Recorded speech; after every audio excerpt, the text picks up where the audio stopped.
السلام علیکم ورحمۃ اللہ وبرکاتہ۔ الحمد للہ وکفی وسلام علی عبادہ الذین اصطفی، اما بعد، قال رسول اللہ صلی اللہ علیہ وسلم جعل قرۃ عینی فی الصلاۃ۔ اسٹیج پر جلوہ فرما علماء کرام اور موجود سامعین، میں آپ کے سامنے نماز کے موضوع پر مختصر اظہار خیال کرنا چاہتی ہوں۔ دعا کیجیے اللہ تعالیٰ ہم سب کو اس پر عمل کی توفیق عطا فرمائے۔ حضرات، نماز دین کا دوسرا عظیم ترین ستون اور ایمان کا پہلا رکن ہے۔ نماز سب سے بڑی عبادت ہے۔ جس کی زندگی میں نماز ہے اس کی زندگی میں برکت، عزت اور راحت و سکون ہے۔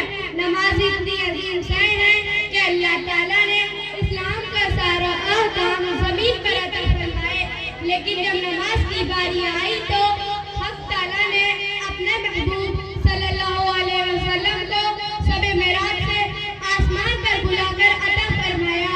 گویا نماز خدا کا قیمتی تحفہ ہے جو اس نے امتی محمد صلی اللہ علیہ وسلم کو بخشا ہے۔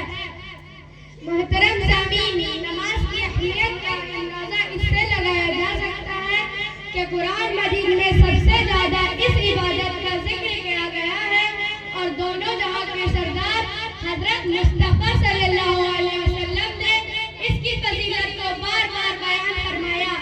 چنانچہ ایک جگہ فرمایا کہ جعل قرۃ عینی فی الصلاۃ، ترجمہ میری آنکھوں کی ٹھنڈک نماز میں ہے۔ ایک حدیث میں فرمایا الصلاۃ عماد الدین، نماز دین کا ستون ہے۔ فرمایا جس نے اسے قائم کیا اس نے دین ہی کو قائم کیا، اور جس نے اسے قائم نہ کیا اس نے دین ہی کو ڈھا دیا۔ آپ صلی اللہ علیہ وسلم نے فرمایا جب بچہ 7 سال کا ہو جائے تو اسے نماز کا حکم کرو، اور جب 10 سال کا ہو جائے تو اسے نماز چھوڑنے پر مارو۔ سامعین اکرام، نماز چھوڑنا بہت بڑا گناہ ہے۔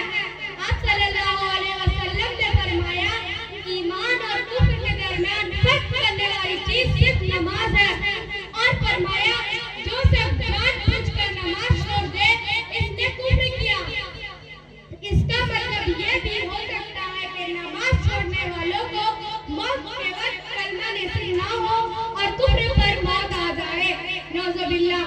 میرے بھائیوں، یہ نماز جس طرح دنیا میں عزت کا ذریعہ ہے، اسی طرح آخرت میں یہ اہل